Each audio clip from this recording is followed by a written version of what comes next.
Sir, ಮೊದಲನೇದಾಗಿ ನಾಳೆಯ ಸಮಾವೇಶ ಸರ್, ಸಿದ್ಧತೆಗಳೆಲ್ಲ ಸಂಪೂರ್ಣವಾಗಿದೆ ಸರ್. ಏನು ಸರ್, ಏನು ನಿರೀಕ್ಷೆ, ಏನು ಎಷ್ಟು ಜನ ಏನು ಅಂತ? ನಾನು ಮಳೆ ಬರೋದು ಬೇಡ ಅನ್ನೋನಲ್ಲ, ಮಳೆ ಬರಲಿ, ಏನು ಮಾಡೋಕ್ಕಾಗಲ್ಲ, ಪ್ರಕೃತಿ ಅದು. ಎಲ್ಲ ಸಿದ್ಧತೆ ನಮ್ಮವರೆಲ್ಲ ಮಾಡಿದ್ದಾರೆ, ಭಾಳ ಚೆನ್ನಾಗಿ ಆಗ್ತದೆ. ನಾವು ಯಶಸ್ವಿ ಮಾಡ್ತಾಯಿದ್ದೀವಿ ಅಂತ ಅಂದ್ಬಿಟ್ಟು BJPಯವರು ಇಲ್ಲದ ಸಲ್ಲದ ಆರೋಪಗಳನ್ನು ಮುಂಚಿತವಾಗಿ ಮಾಧ್ಯಮಕ್ಕೆಲ್ಲ ಬಿಡ್ತಾ ಇದ್ದಾರೆ.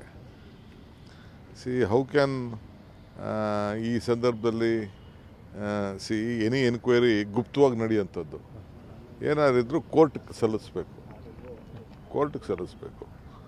ಕೋರ್ಟ್ಗೆ ಸಲ್ಲಿಸದೆ ಮೀಡಿಯಾಗೆ ರಿಲೀಸ್ ಮಾಡ್ತೀನಿ ಅಂತಂದರೆ ಅದರಿಂದ ಅರ್ಥ ಆಗ್ತದೆ ಎಷ್ಟು ಡಿಪ್ರೆಷನ್ನಲ್ಲಿದ್ದಾರೆ, ಡಿಸ್ಟರ್ಬ್ ಆಗಿದ್ದಾರೆ ಅಂಥೇಳಿ. ಅದರಿಂದ ಏನು ಇಲ್ಲ ಅನ್ನೋದು ಕೂಡ ಅರ್ಥ ಆಗ್ತಾಯಿದೆ.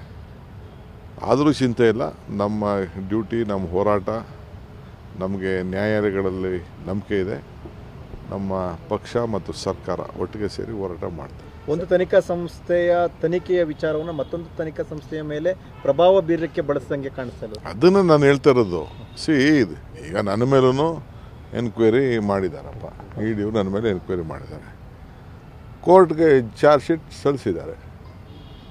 ಆ ಚಾರ್ಜ್ ಶೀಟ್ನ ಕೋರ್ಟವರು ಸಲ್ಲಿಸಿದ ಮೇಲೆ ಕೊನೆಗೆ ಕೋರ್ಟವರು ಡಿಸಿಷನ್ ತೊಗೊಂಡು ಏನೋ ಒಂದು ತೀರ್ಪನ್ನು ಕೊಟ್ಟಿದ್ದಾರೆ. ಇವರೇನಾದಿದ್ರೆ ಇನ್ನು ಚಾರ್ಜ್ ಶೀಟ್, ಯಾಕೆಂದರೆ ಫಸ್ಟು PMLA ಕೇಸ್ ಅಲ್ಲ, ಅಲ್ಲಿ ಯಾವುದು ಮನಿ, ಹಣ, ದುಡ್ಡು ತೊಗೊಳ್ಳೋದು, ದುಡ್ಡು ಕೊಡೋದು ವ್ಯವಹಾರ ಏನೂ ನಡೆದಿಲ್ಲ.